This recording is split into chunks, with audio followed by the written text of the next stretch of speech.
टैगोर साहब, देखिए टैगोर साहब कल हम लोग पढ़े, टैगोर साहब के जीवन दर्शन पढ़े, टैगोर साहब के जीवन परिचय पढ़े।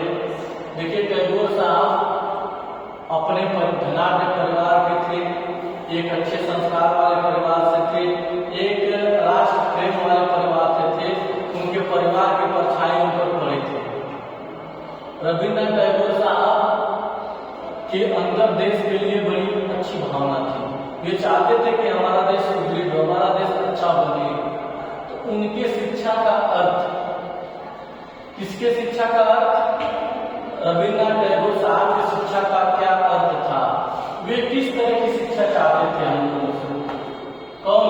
रविन्द्रनाथ टैगोर। रविन्द्रनाथ टैगोर साहब हम लोगों से किस प्रकार की शिक्षा का उम्मीद किए थे, क्या चाहते थे?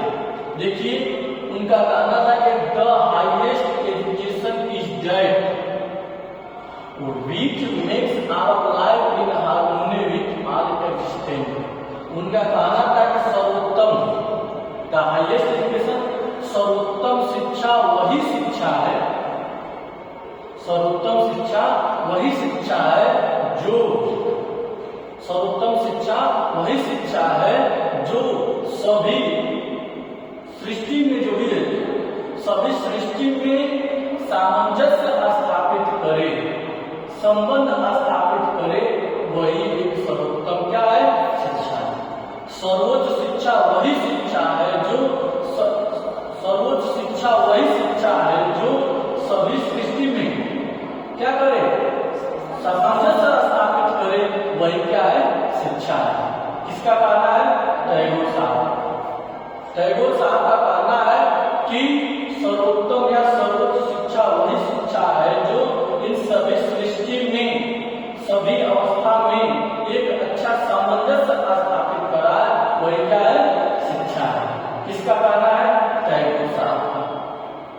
समझ रहे? फिर टैगोर साहब ही कहते सा विद्या या विमुक्तये। टैगोर साहब ही कहते सा विद्या या विमुक्ति। शिक्षा वही है जो क्या रखे? स्वतंत्र रखे। फिर अंग्रेजी में उन्होंने कही थी एजुकेशन इज दैट, शिक्षा वही है, एजुकेशन इज दैट, शिक्षा वही है विच जो लिबर्टी, जो स्वतंत्र रखे व्यक्ति को, जो व्यक्ति के जीवन को इस सृष्टि में सामंजस्य बना करके, इस सृष्टि में सामंजस्य रख करके व्यक्ति को रखे, वही क्या है? अच्छी शिक्षा है, सर्वोच्च शिक्षा है। किसका कथन है? रविन्द्रनाथ टैगोर साहब का यह कथन है। अब देखिए उनके शिक्षा का उद्देश्य क्या था? रविन्द्रनाथ टैगोर साहब क्या चाहते थे अपने शिक्षा के माध्यम से? वे चाहते थे कि शारीरिक विकास, शिक्षा के माध्यम से चाहते थे कि पहले उस बालक का शारीरिक विकास। उनका कहना था कि जब तक व्यक्ति स्वस्थ नहीं होगा तब तक उसका मन भी स्वस्थ नहीं होगा। बताइए अगर आपके दिमाग में आपका सर दर्द करता रहेगा तो क्या आपका पढ़ने का मन करेगा? नहीं करेगा। इसलिए वे चाहते थे कि शारीरिक विकास सबसे पहले, शिक्षा के साथ साथ इसका विकास हो, शारीरिक विकास हो। उसके बाद चाहते थे मानसिक विकास, सोचने में समझने में उसकी स्थिति प्रबल हो, सोचने में समझने में उसकी स्थिति क्या हो? अच्छी हो। वे चाहते थे कि उस बालक में नैतिक और आध्यात्मिक विकास हो। नैतिकता का मतलब किसी के सामने अगर वह बालक पढ़े तो अच्छे से उसके सामने क्या हो? अपने आप को प्रस्तुत करे। देखिए एक बालक की पहचान उसके रिप्रेजेंट से हो जाती है। अगर घर पर कुछ मेहमान आए, आने के बाद अगर वह बालक अच्छे से उन मेहमानों की सेवा सत्कार भाव किया तो लोग यही कहेंगे इस परिवार की परछाई इस बालक पर पड़ी है। इसमें नैतिकता है, इसमें आध्यात्मिकता है। इसलिए शिक्षा के साथ साथ नैतिक और आध्यात्मिक का विकास जरूरी है। फिर समझ शक्तियों का विकास, शिक्षा के साथ साथ बालक में समझ शक्तियों का निर्माण हो, विकास हो, जिससे कि उस पर आने वाले जो भी आपत्ति विपत्ति घटनाएं उस चीज का सामना वह आसानी से कर सके। जब इन सब चीजों का विकास हो जाएगा तो अंत में इनका कहना था कि राष्ट्र के प्रति भी